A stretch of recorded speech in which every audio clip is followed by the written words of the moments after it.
ఇప్పుడు 2వ తారీఖు నాడు రాష్ట్ర ప్రభుత్వము కార్యక్రమాలు చేయబోతుంది, దశాబ్ది ఉత్సవాలను చేయబోతుంది. రాష్ట్రం ఏర్పడిన 10 సంవత్సరాల సందర్భంగా సోనియా గాంధీని కూడా ఆహ్వానించాలని వాళ్ళు అనుకుంటున్నారు. సో మలిదశ తెలంగాణ ఉద్యమ తొలి అమరుడు శ్రీకాంతాచారి తల్లికి ఏమైనా ఆహ్వానం అందిందా? ఇప్పుడు సికింద్రాబాద్ పెరేడ్ గ్రౌండ్లో కార్యక్రమం చేయబోతున్నామని అనౌన్స్ చేసింది గవర్నమెంట్. సో మీకు ఇప్పటి వరకు ఏమన్నా అంటే ఎవరైనా మాట్లాడడం కానీ? ఇప్పటి వరకు ఏం అందలేదు. సరే, మీరు ఇప్పుడు అదే పార్టీలో ఉన్నారు కాబట్టి అందుతుందేమో. సో ఈ పార్టీలోకి వచ్చిన తర్వాత మీకు ఏమైనా మార్పు కనిపిస్తుందా? శ్రీకాంతాచారి జైన్ అయి ఇంటికి వచ్చినాయి అంతే, మళ్ళీ ఎవరు కూడా కలవలేదు.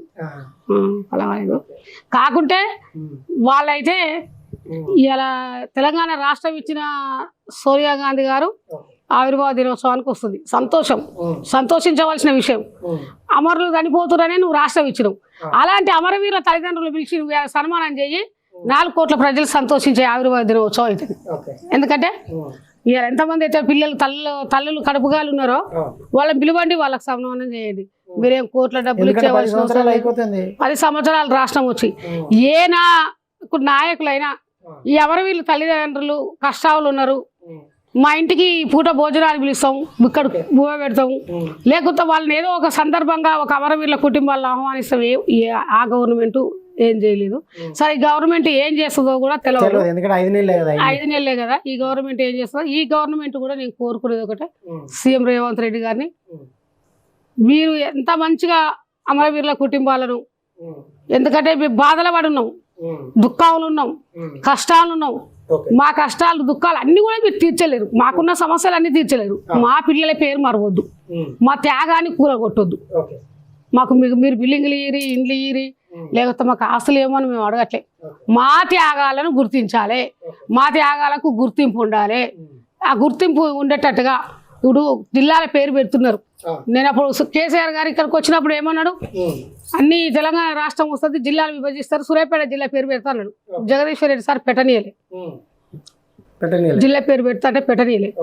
నేను 10 ఏళ్ళు పోరాడినా, కాలేజ్ పేరు పెట్టండి, శ్రీకాంతాచారి పేరు, ఒక గ్రామ పంచాయతీ పేరు పెట్టండి, ఇట్లా పోరాడినా. ఎవరినైనా వస్తే ఇదే అంటే తప్ప ఇంకొకటి అనేది ఏందని ఒక నాయకుడు అన్నాడు. కానీ ఆ కడుపు నీది పోయేది ఉంటే నీకు అర్థమయ్యేది అని మన మనసులో అనుకున్నాం, ఊపుకున్నాం.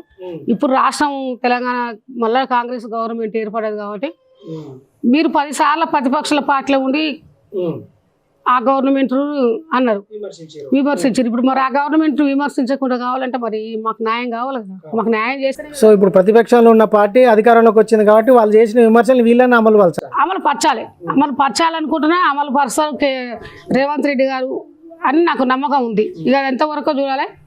రేపు జూన్ 2 తారీఖు కూడా ఎంతో మంది అమరవీరుల కుటుంబాలు వచ్చి మస్తు ఏడ్చుకుంటూ పోతారు. వస్తారు కదా.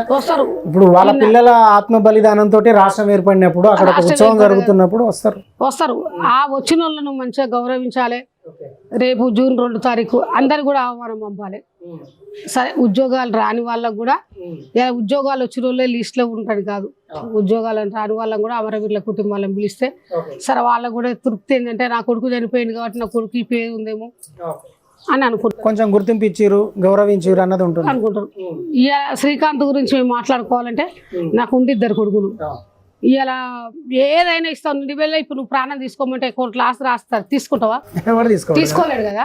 నా కొడుకేమో ఎడ్డోడు కాదు, గుడ్డోడు కాదు, తాగుబోతు కాదు, చనిపోవడానికి మంచి ఫస్ట్ క్లాస్ నుంచి ఎగ్జామ్స్ చదివించుకున్నా నా పిల్లల్ని, మస్తు డబ్బులు ఖర్చు పెట్టి చదివించుకున్న పిల్లలు, మంచి సిన్సియర్ వాళ్ళు, అలా చనిపోయాడు. అట్లాంటి అబ్బాయి ఉంటే నాకు కష్టం చేసి నా పిల్లలు నన్నే కాదు. ఇక శ్రీకాంతాచారి కుటుంబానికి ఏం న్యాయం అస్సలు జరగలేదంటే జరగలేదు. కేటీఆర్ తోటి 2006లో కేటీఆర్ తోటి ఫోటో దిగిండు, నాకు ఇవి తెలియదు. 2006లో ఈయన చనిపోయింది 2009లో. ఎప్పుడు కేటీఆర్ హరీష్ రావు కవితక్క అనేది కానీ నాకు ఈ పొలిటికల్గా నాకు తెలియదు. నువ్వు ఆ కేటీఆర్ ఎవరో హరీష్ రావు ఎవరో నాకేం తెలుసురా అని నేను అనేదాన్ని. చనిపోయిన రోజు మళ్ళీ నేను కేటీఆర్ చూసిన. మీకు ఈ విశ్వాసం ఉండదా?